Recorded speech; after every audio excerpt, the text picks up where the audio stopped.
walk through a storm, hold your head up high, and don't be afraid of the dark. At the end of the storm, there's a golden sky and the sweet silver song of a lark. Walk on through the wind, walk on through the rain, though your dreams be tossed and blown. Walk on with hope in your heart, and you'll never walk alone. You'll never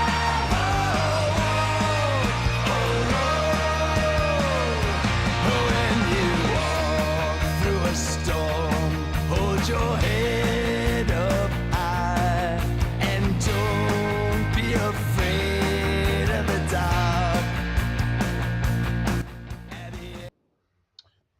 Good evening, everybody. Welcome to the latest edition of Kicking It Back with Matt. Tonight, got my buddy Nick back on. We're going to dive into a couple of things. Nick, buddy, how have you been? Been better. Depends what team we're talking about. All right, man, let's kick it. So let's give me a little bit about Inter Miami and what's happening down there. A, with the team, and B, what you've got going on to becoming a media credential guy. Well, it's all great things happening down here. It's interesting. Last time we spoke, I had a lot of doubts about how Inter would start this campaign if they start strong under the new manager, but they've progressed well. Listen, they're 1 win, 1 draw in the league.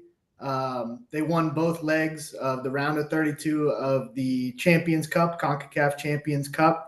So they haven't lost yet this season. And most importantly, and I'm sure we're going to talk about this, they won without Messi.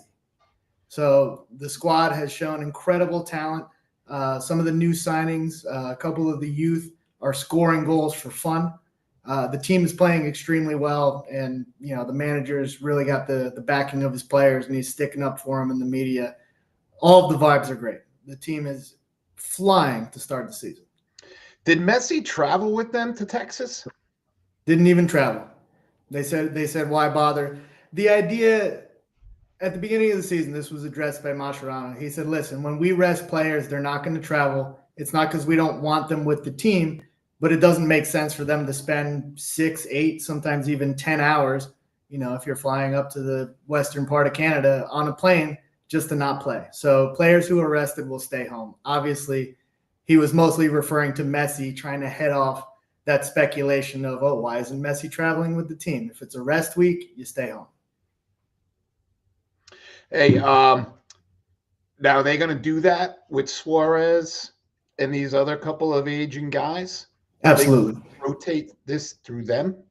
Absolutely. Listen, Messi obviously being the top asset, but they've got a lot of tired legs that are going to progress through the season and get slower and more sluggish and prone to injury. Obviously your older guys, we're concerned about Suarez, especially playing as a striker and playing the way he is. He's still dynamic. He's still chasing balls. He's still running around in that top half of the pitch. Obviously Jordi Alba, up and down that left side, is eventually going to get rested as well. Busquets made a career on not moving very much in the midfield, but trust me when I tell you, he will also get a rest. I think, Mascherano is going to experiment. It's never going to be all of them at once. So likely what we're going to see, and he didn't address it directly. He was actually asked in his last press conference how it's going to work. Being a smart manager, he didn't address that directly, but all signs point to it being 1 at a time, 2 at the most. So speaking of Suarez, we got a clip of his goal from the other night. Oh, yeah, where he takes the top of the box, dribbles past 2, past the 3rd. He still got it after all these years. He still got it. I mean, listen, you remember this fondly from his Liverpool days, right? Receiving the ball, just outside the area, beating 3 defenders on the dribble. It's fantastic. Listen, a lot's been said about, will he fade before Messi? Right? Is playing as a more dynamic striker? Is his pace, more of a factor than someone like Messi, who is so creative on the ball, who is such, a phenomenal midfielder when he needs to be? Frankly, is Suarez going to fall first? Is Jordi Alba on the wing going to fall first?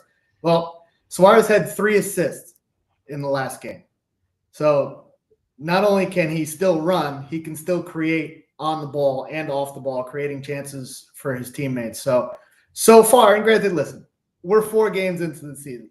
I think you and I are going to have this conversation when we're 20 games into the season, and it might be different. But for now, I've got to say, as a fan and as a pundit, I'm very encouraged, by his physical capabilities holding up so far.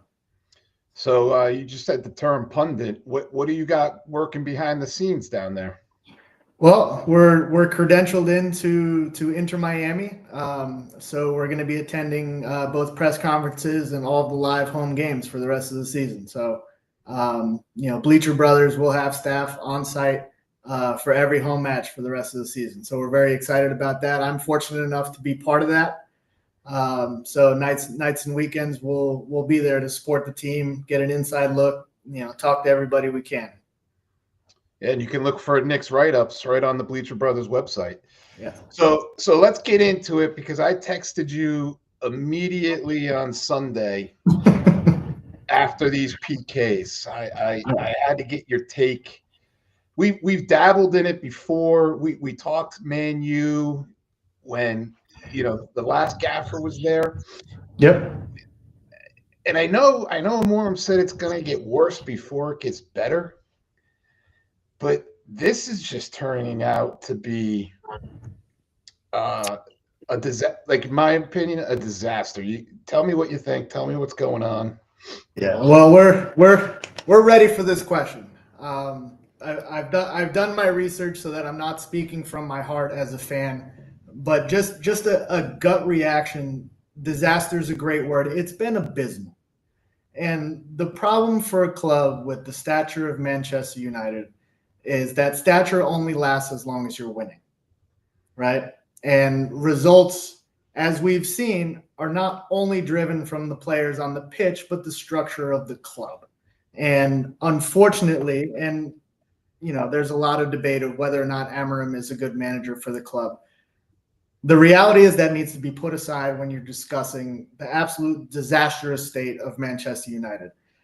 To give you an idea, new ownership came in before the season started. Jim Ratcliffe bought 25% of the club, right?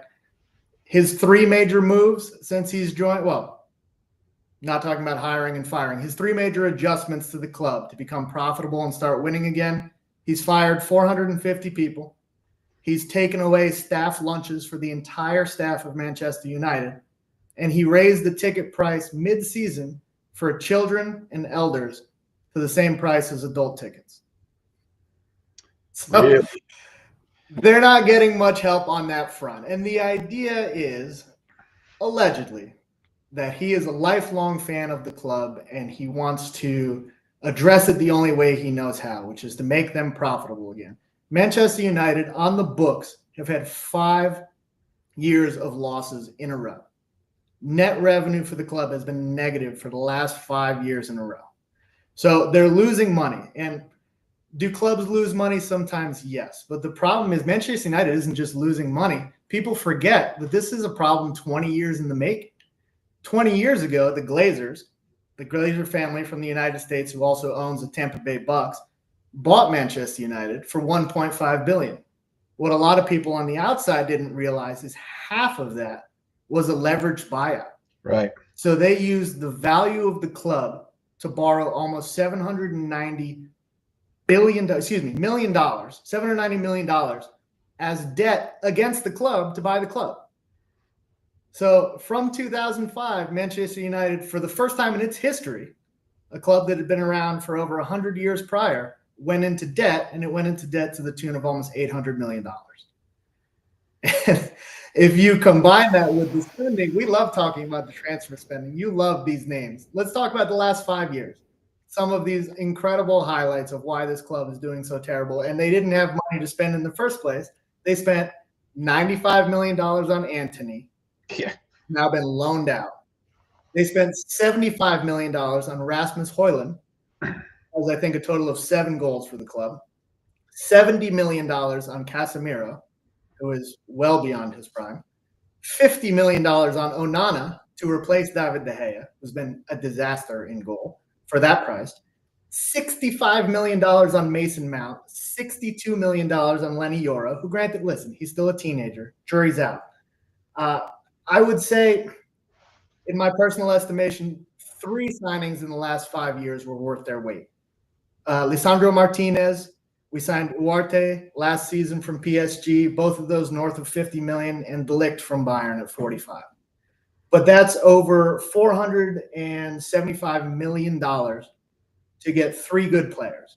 6 years ago, they signed Bruno, who arguably has been their best player the last 6 years. And they also spent almost $90 million on Harry Maguire. Plus huge wage bills. Huge wage. Like Marcus Rashford, who they just loaned out, $450K a week. $450K. Oh, let's not forget, you know who's not on my list? $80 million for Jadon Sancho, who is making $400,000 a week. $400,000 for Jadon Sancho. And they're still paying 75% of his wages as he plays for, I believe it's 75%. Chelsea's picking up about a quarter of his tab. Why wouldn't Man U have just seen out the rest of the year and make this transition over the summer when, you know, we know that there's the winter transfer window, but not a lot of action is there. Not a lot of really good talent is there. Why not make this move as soon as the final match day is over? You know, so, yeah, and make this, because it's just, you've now put the Gaff in such a bad position, such a bad spotlight, and just constantly having to defend himself. Yeah. Hey, listen, God bless him for taking the job. The only reason he took the job is United said now or never. Now, to your question, why did they do it in the middle of the season? 2 major issues, but most of them behind the scenes. So the new ownership, Jim Ratcliffe, hired Dan Ashworth from Newcastle, who was supposed to revolutionize Manchester United. Within weeks, they butted heads. Within 3 months of his hiring, he was fired. And they brought in a new technical director. And the new technical director did not support the manager. And as a move purely on optics, they decided to fire the manager midseason. Ten Hag, who, by the way, was given a $20 million 2-year extension at the beginning of the season, was then fired in the middle of the season. Not only that, to make this move, and again, purely for optics, because if you had any sort of direction or solidity or intelligence when it came to running a football club and you didn't just care about the bottom line, you would have kept the manager. They go and hire a phenomenal manager who's done a great job in Portugal to boost the fans. The problem with boosting the fans with a manager is we all know about the new manager bounce. You get 3 or 4 good matches, right? You know, a victory over Manchester City. You know, lifts all spirits. We saw it with Arsenal when they beat Manchester City in February. Beating Manchester City makes everybody happy. And Ruben Amorim had just beat him 4-1 in the Champions League with his Sporting club, purely for optics. The irony is, not only did they have to pay $20 million to get rid of Ten Hag and Dan Ashworth, they had to spend $30 million to get Amorim and his staff out of their contracts at Sporting. So, misguided principles of, yes, we've come in here to revolutionize the club, but we do want to give a quick fix. And frankly, as we know, that's being naive. There is no quick fix. As I labeled before, the problems run so deep financially and in terms of man management and scouting and recruitment that there was never going to be a solution. They wanted a Band-Aid, and it cost them $50 million and a bunch of losses. I mean, they're at 33 points. Last in the table is 9 points. Top of the table is 64. Is it 67? I don't remember which one, but they're closer to the bottom. And we've talked about it before. The past 12 years has been kind of mediocrity for Man U, right? Right. Finishing fourth, between fourth and 10th. But now you're going to probably finish bottom 5 in the table. Yeah. And it's just in my lifetime, I've never seen it this bad there. I read today that one of the biggest supporter groups is telling the fan base to all wear black on Sunday. Yep. They wrote an open letter to the ownership condemning all of these practices, hitting out at some of the things I mentioned earlier, specifically the ticket price hike, the removal of lunches for the staff. I at the end of the day, poor Amarim, like you said, in his press conferences, it's going to get worse before it gets better. The problem is the rot runs so deep. Unfortunately, I don't think he'll be around to see when it does get better. The funniest thing that happened this week, man, I don't know if you saw it, and they were very quiet about it. Actually, it was technically first announced at the beginning of February and then released to a select number of journalists over the last few weeks.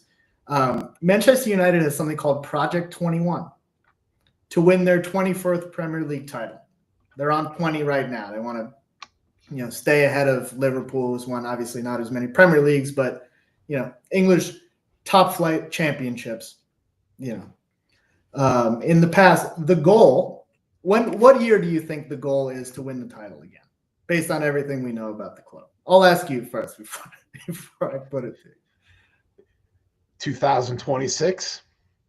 2028. 3 years. I mean, that's a steep hill to climb, but if you're shrewd in the transfer market in your signings, I would give him a 20% chance. I'd give him 0, and here's why. And I believe you probably have another guest coming on to talk about Arsenal, right? But Arsenal is a striker away from pushing for all of the championships. Liverpool's already there. Manchester City is a couple youthful midfielders and a new defender away from challenging again. Manchester United is 20 new players away. And based on the list I gave you earlier, recruitment is abysmal. They wouldn't know talent if it hit them in the face. And then they pay 7 times, 10 times the market value for them because our negotiators are also terrible. So the goal, ironically, in Project 21 is they're going to invest in youth, right? Which makes sense, right? You're completely strapped for cash. The club is floundering in debt. You've lost money the last 5 years. Why go spend lots of money on new players? It won't work. True. The problem is, as you know, developing youth takes 5 to 10 years easily once they've hit the first team. Very, very rarely do 2, 3, 4 youth players. Now, granted, in the history of Manchester United, it has happened. If you look at Giggs and Scholes and, the dominant era of the 90s where half of the team was from the academy, where every week 6, 7 players, from the Manchester United academy in the starting lineup, the Neville brothers, etc. But that's extremely rare. And, the academy is also destitute to the point where they're buying Arsenal's academy players. So it's unrealistic. So speaking of Arsenal, they put up 7 goals today in Champions League. They did. And I want to talk about them for a couple minutes with you. Sure. So I threw out this stat last week, their previous 2 EPL games, 33 shots, 3 on goal, and a goose egg in both games. Then they come to the quarters today and bury 7. Why is this team so up and down? It's a seesaw over there. Like for a week or two, they'll look really, really good and untouchable, right, and then they just bottom out. Yeah. I think there's 2 major factors here, and I think one of them is recruitment and the other one is management. So to your point earlier, the pattern is very much a roller coaster. Beginning of February, they thumped City in the league 5-1. Anybody who puts 5 goals past Manchester City and a Pep Guardiola team, I don't care how old they are, I don't care how many injuries they have in midfield. That's impressive. That was an impressive result. And then they go out and they lose to West Ham 1-0, which is, listen, Manchester United is right down there with West Ham in 15th place. Terrible. They go out the following week and they draw against Nottingham Forest. Like you said, a total of over 30 shots, only 3 of them hitting the target.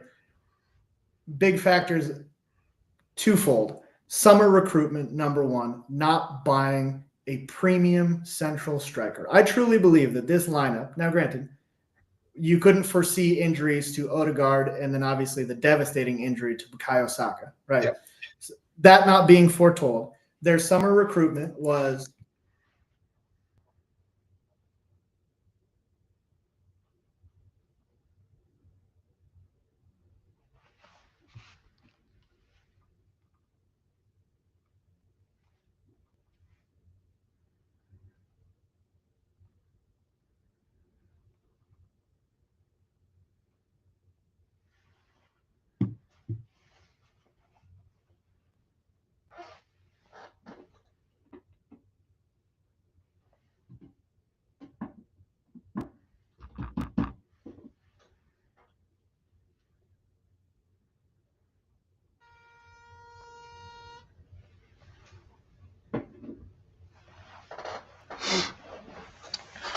Having some technical difficulties with Nick. Hopefully, we're going to get him popped back on here in a minute.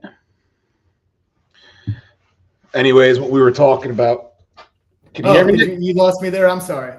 Listen, you don't have a central striker who's healthy, and you didn't buy depth, and they've refused to sign a striker for the past 4 windows. You need someone up top. Raheem Sterling is not the answer. Mikel Merino is not the answer. You want to score goals, you need strikers. Recruitment has been a mistake. I think also, a little bit of stubbornness and inflexibility from Arteta. I mean, you watch his press conferences, and the answer is always that they're unlucky.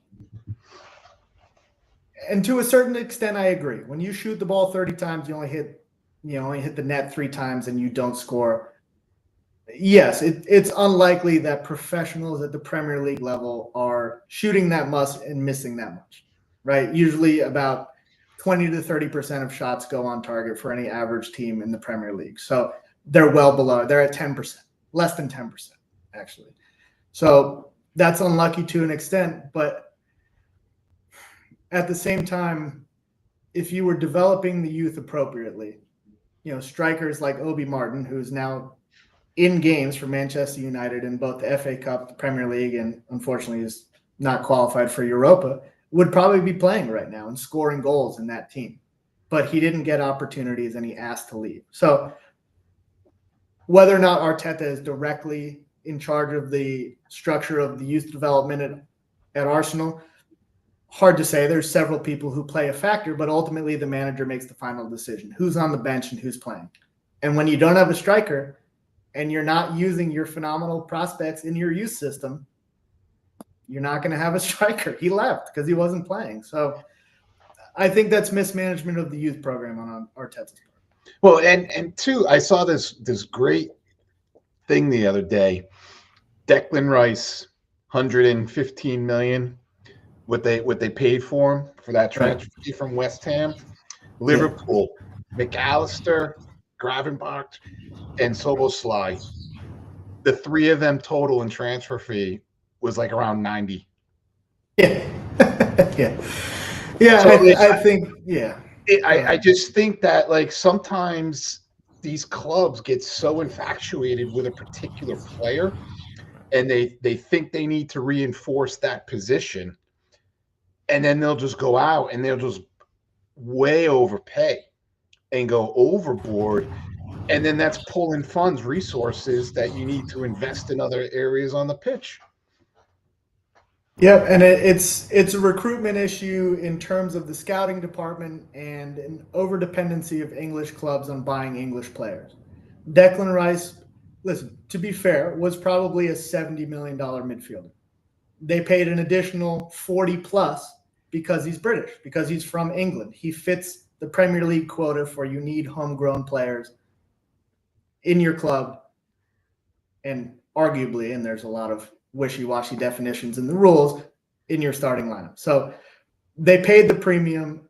There are plenty of other British players in the academy, elsewhere in the transfer market, where you're not paying a markup of almost 50%. So to your point, the funds have been mismanaged. And again, they've had opportunities for the last 3-4 windows to splash the cash. They are well within profit and sustainability rules. There are no violations. I haven't seen the books at Arsenal. I don't know they have the cash to go sign a $100 million striker. But if you can buy a $115 million midfielder, maybe you buy a $40 million midfielder and an $80 million striker. So, but he's really more of a holding midfielder. Oh, absolutely. He's not scoring goals for them. Yeah, I mean, and splashing that amount of cash for what that position is giving you. I mean, we could sit here and argue it with what's happened with Man City this year because they lost their holding midfielder, right? Right. And it's been the direct cause of a lot of their issues. But man, like I don't know. Like you said, I would say, hey, I'm going to hold firm at 60, 65, top 70, but I'm not going to give you almost double. And it might have put them in a bind. And this summer, I think you're going to see, for some of these strikers, you're going to be seeing big numbers. And I'm wondering if Arsenal is going to be able to compete from a financial standpoint to pony up that transfer fee. Yeah, I think they'll have to, which frankly I would argue they should have done over the last 4 windows, but I think they'll obviously have to look abroad. I don't think they're buying within the Premier League, and they're certainly not going to spend the cash, on a British striker. And granted, there aren't that many available who are scoring. Look what Spurs tried to do with Solanke, right? Yeah. Hoping that his success at Bournemouth would translate, to, a larger club, a Band-Aid over the issues. They were in for Osimhen frequently. Arsenal is always in the conversation, and traditionally dealing with transfers with a club like Napoli is a nightmare. You remember the years of every single Premier League club wanted to sign Koulibaly, and his release clause was $200 million, and the president said, no problem, you can have him for $190. So somewhat of a Daniel Levy type, in charge of Napoli. So now Osimhen is playing for Galatasaray.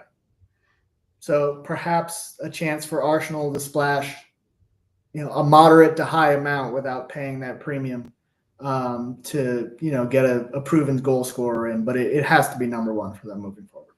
Yeah. All right, buddy. Anything else you want to share before we part for the evening? No, I think that's it. I think the only other thing that I want to go back to is, you mentioned Inter Miami. Talk about spending. $16 million for these 2 kids, Velasco Segovia and Tadeo Allende, 5 goals between them in the last 2 games. Excuse me, last 3 games. So, and where did they come from? Allende came from, what's the name of the club? I believe he came from Liga MX. Velasco Segovia came over from Rio Ave, which is in La Liga in Portugal. So Portuguese top flight. So, looking at, I shouldn't call them smaller, but looking outside the top 5 leagues for value, phenomenal scouting job on their part. And you'd be amazed how far good scouts go. Yeah, but, before we jump, to be fair, it takes something special to play in the Prem. It's the fastest, it's the most physical league in the world. And you can have some of these guys that just have all this talent, and they just won't be able to succeed there because they can't keep up with the physicality and the pace. True. Right? True. Yeah, and some don't settle. England's a tough place to live when you're not from an English-speaking country. You don't understand the culture, the weather, the terrible food. I mean, it's cold, it's rainy, it's dark. There's a relatively high amount of crime. A lot of these football players' homes get robbed. Think of Angel Di Maria, a phenomenal player in his own right, who was assaulted. His family was victim of an attempted kidnapping while he was playing in his first month, never settled. Also was a little bit too weak on the ball, got pushed around. I get it, but Premier League is the top level. But that's why recruiting matters. I think also holding to a fair price. It doesn't matter if your player doesn't work out when you spent $30 million. Right? Liverpool spent $14 million for Chiesa, who was a big dice roll because of his health issues. He hasn't really worked out yet, but it's $14 million. Yeah. Excellent value for someone who didn't make it. When it's $90 million for an Anthony and all he can do is run in circles, it matters. So, the scouting, I think, has to contribute with the technical director and with the managing director to determine value. And I think value, yes, as you said, it's easier to find a player for MLS than Premier League, 1,000%. But you got to pay the right price. Yeah. All right, buddy. Until next All right, time, I appreciate you always. Thanks for having me. Enjoy. All right, man. We'll talk soon. We'll be right back after a brief break with my next guest, Henry Ramirez. Stay tuned.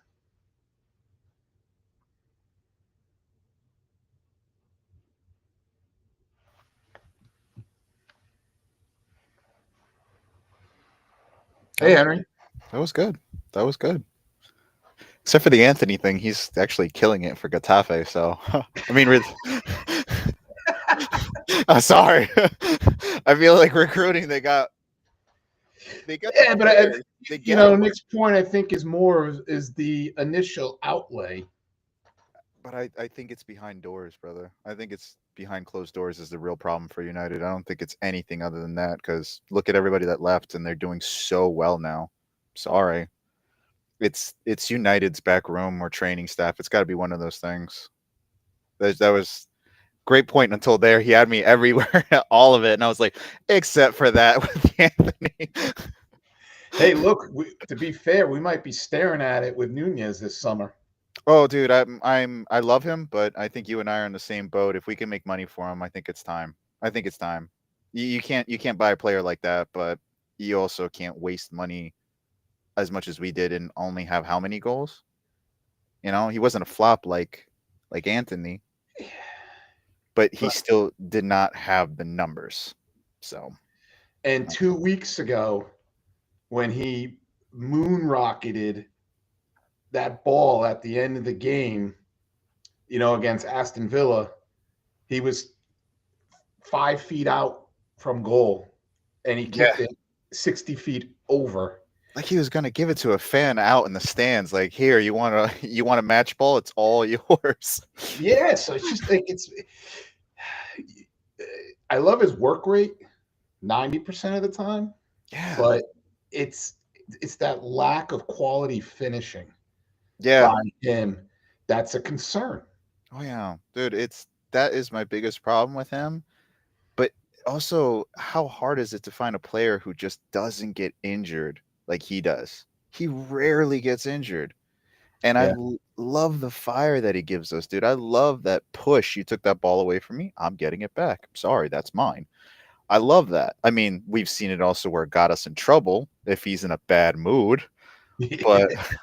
But other than that, I mean, he's been solid of an actual player, but as a striker like we bought him for, that dude's not there, sadly. And I hate also seeing him bummed out, because we know when he gets bummed out, he can't do the job that we all want him. It's worse, but right now he's wearing our badge. Support him until the day he's ready to go.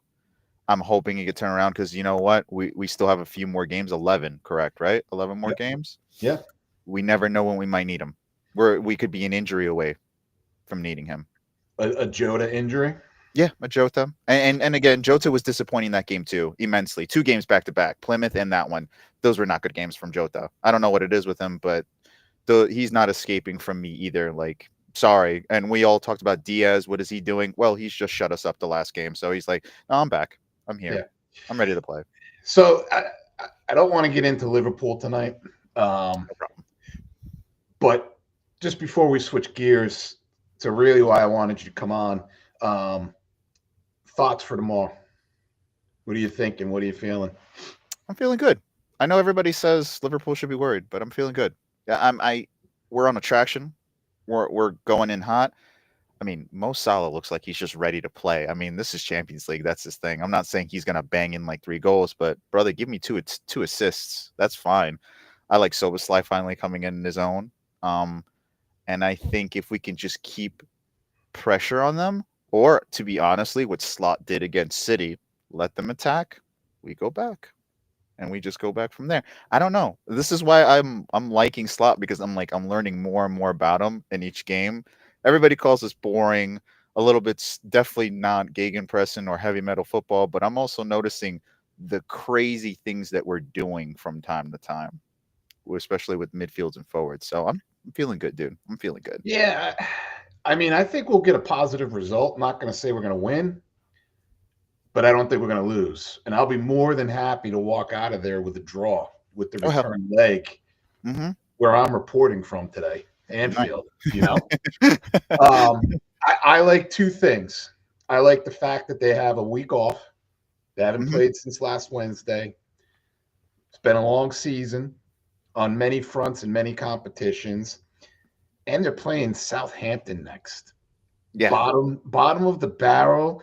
So they're not looking ahead past this game, to where maybe they're playing a Man City, an Arsenal, somebody, or really at this point, nobody's really going to catch them.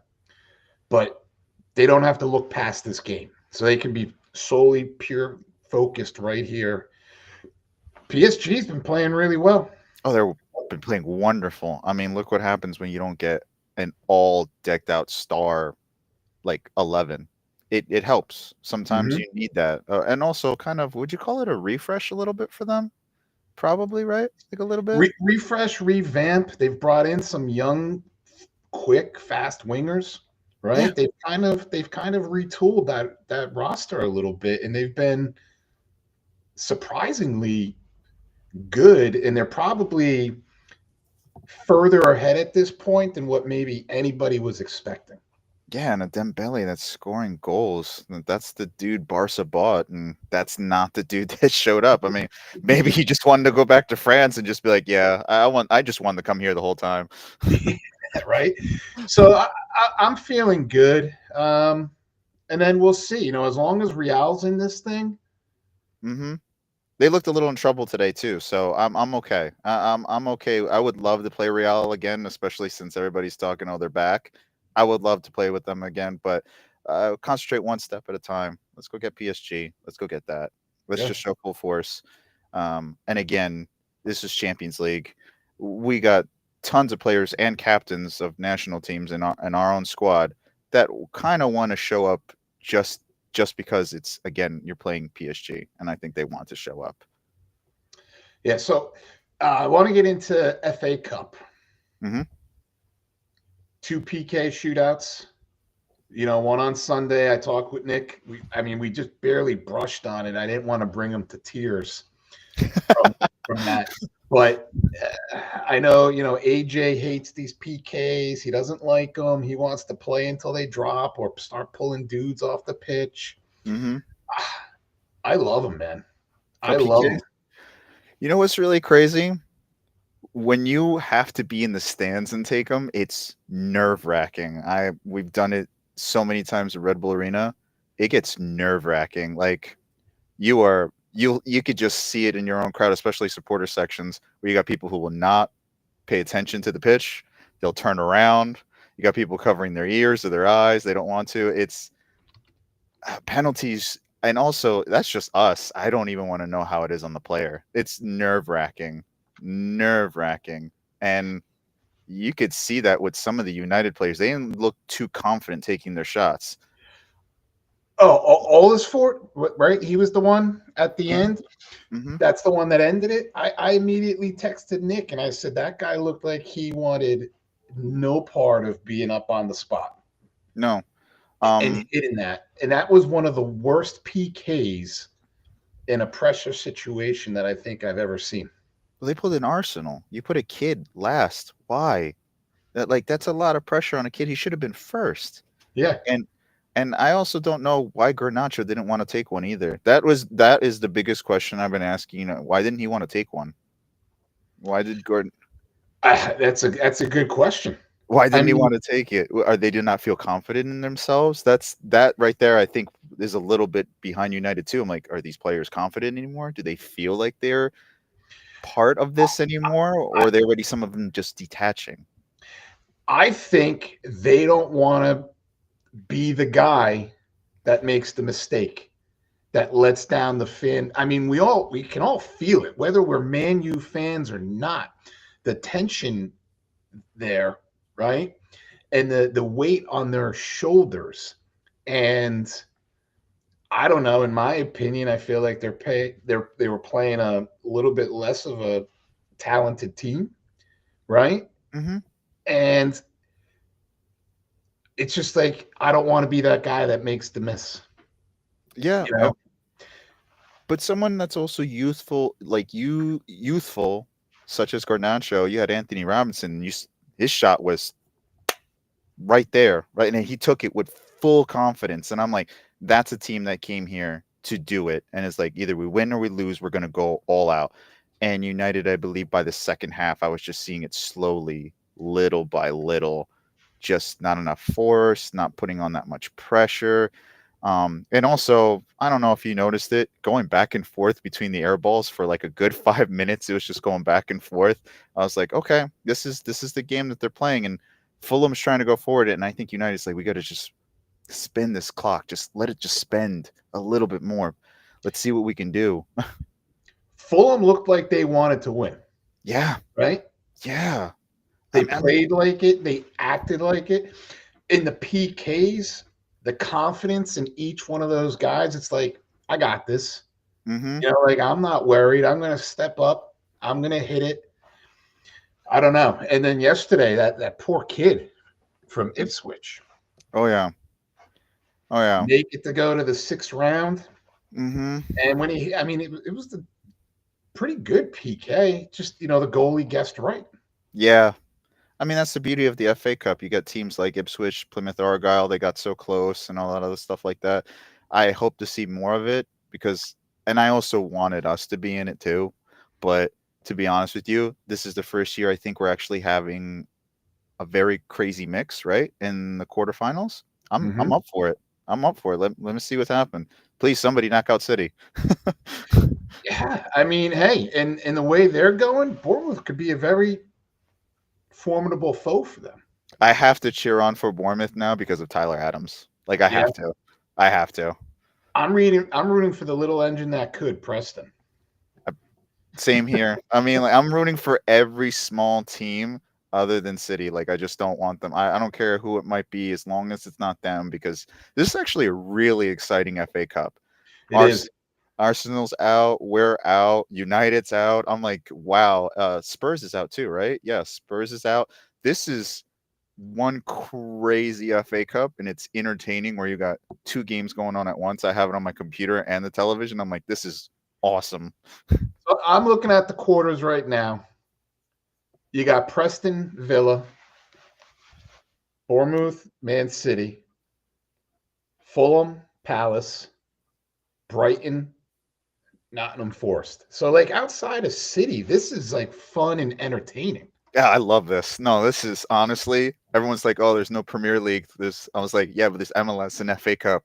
I am so excited. Like this was just, it was awesome.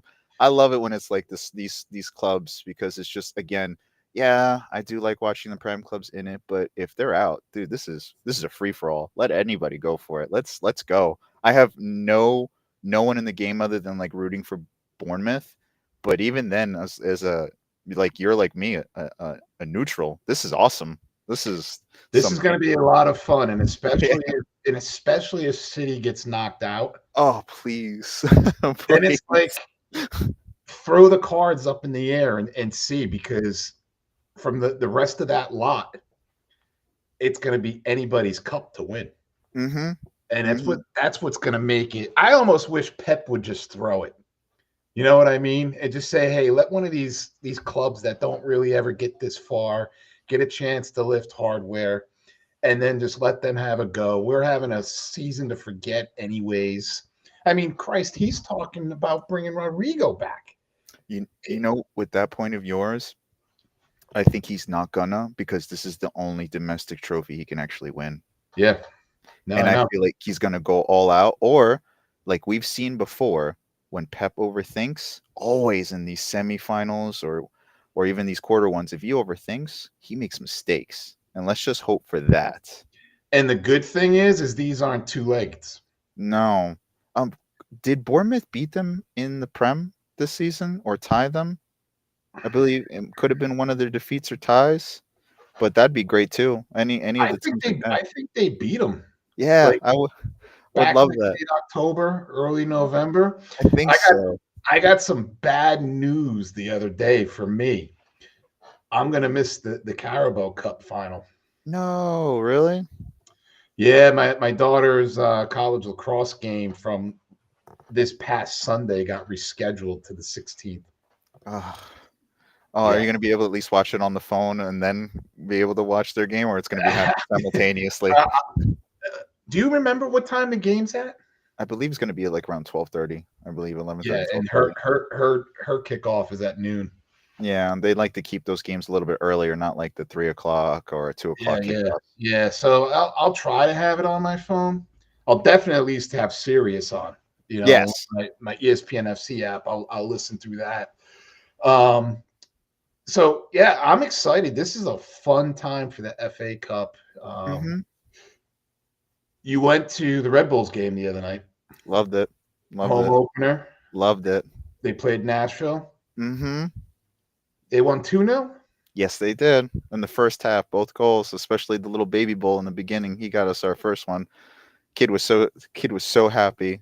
Yoro, he was just so happy, and we were happy for him because we've been waiting to hear something from this kid because we've heard a lot of good things, and that was awesome. And the second one came from Forsberg, I believe, in the 30th minute, and that one was a banger. This is what we want right here. Choupo-Moting looked great. And again, we could see the small little things that they've been doing much better than previous seasons. More control of the ball, much less of the air balls that we used to do. And then a lot of the times when the ball would come back in the defense, we just used to try to just ping them back up front. Nope. Calm it down, hold the ball, think about where we're going to make the next move, and make runs as much as possible. And wow, there's just a huge difference. Second half was just a good back and forth, just a little bit disappointing in us not trying to get more like shots on goal. But other than that, I couldn't complain. Cold, but couldn't really complain too much when you're up two and only maybe one or two scary moments. Couldn't complain at all about that whatsoever. How did the back line look with that new center back? So far, so good. And again, like I said, only two scary moments. Only two scary moments on that right there. I feel maybe I don't know if we're gonna work it from the back to the front like we used to because of Tolkien. He's not there anymore, and we didn't really see too much of that because he could really ping a ball up front. But at this game, and it's only 2 games in, so far that's not happening. But we have the new recruit that came in, and he's going to be playing right back as well, left back. My apologies, and we're still waiting, I guess, to integrate all the new players that still came in too. So I'm keeping positive because, like I said, Choupo-Moting looked great, but had some attempts, didn't come out. Let's just wait. I feel like this coach is gonna get some things, and yeah, you could see it. Let's just keep on going and just keep on pushing and try whatever we can with this new squad. Well, this is kind of like, again, like a little mini rebuild. So One loss, one win. yes. So who did they lose to? Cincinnati. And they're a really good team too. If like Cincy, you can't. They're one of the other dangerous teams that went out of the way to go grab themselves like good players during the transfer season. They seem like they didn't even like lose the momentum they had last season, so that's even better for them. Like, we can't complain about that. Well, they brought in that Belgium striker. Yes, back they in did. November. Yep. And yes, then they just did that big player for cash swap. Yes, they did. With Portland. Mm-hmm. Yes, they did. And that's why I think Cincy is going to be one of the most dangerous on the East Coast, to be honest with you. And what's be another team that's going to be dangerous coming up, to be honestly, because they got Wilfred Zaha as Charlotte. I mean, this is what I wanted MLS to be. You got like Zaha, you got Messi, you got Choupo-Moting. What's their name? Atlanta just got back Almiron. So like this is going to be one exciting MLS season. I can feel it.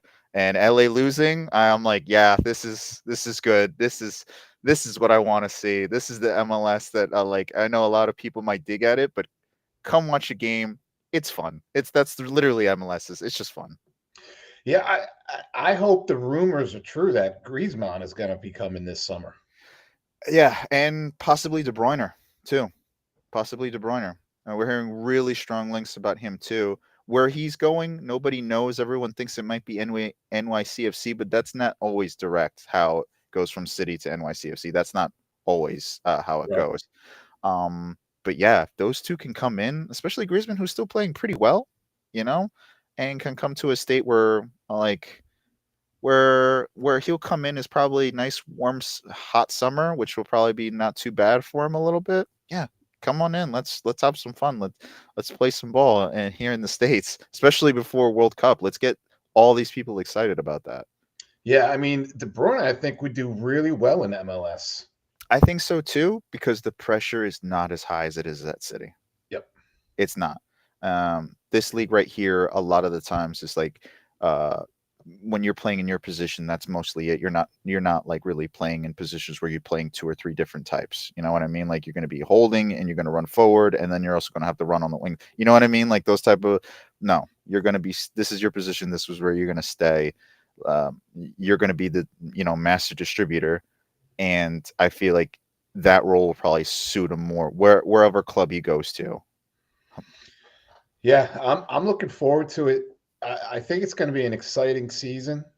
I'm loving the way that they've grown. I did an MLS preview with Nick a couple of weeks ago, and we were talking about it. I'm a little bit disappointed in San Diego and the fans' behavior.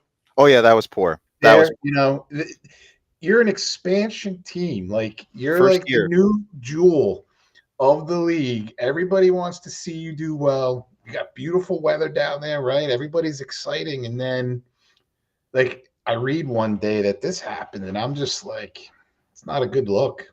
No, and that used to be a chant that would happen normally until like a few years ago when like literally the league was just like, dude, you got to cut that out. Like we can't cut off TVs. Like literally, all the broadcasters were complaining, and they were even told to supporters like hardcore, you guys got to stop doing that. We understand that's like a normal thing. A lot of you guys watch Liga MX. That's completely fine, but you can't bring that here, especially when it was going to the Apple deal. We were told 100%. We got to watch out with that. This is Apple paying for it. Apple Yeah. TV has been amazing. The quality is great, but here's the thing: that sound of those microphones pick up everything. Every little thing. Everything you can hear, like we can hear even our own coach start yelling at people, even when a crowd that loud. So in unison saying that, oh yeah, it's going to come out. I believe the replays, they even edited that out on the replays of that game. They edited it out. So who does Red Bulls have next? Right now, I believe for us in the next game, give me 1 second, because I actually had the whole calendar, and for us, we're going to be going away, and it's going to be at of course, if I had to say it, Atlanta. We're going to be going there, and we actually have a pretty good record against Atlanta, so I'm feeling really good about that. I'm also feeling like in Atlanta that's kind of being a rebuilt manager, a couple players.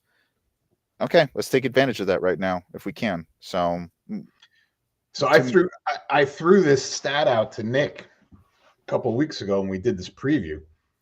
13 new managers this season in MLS. Yes.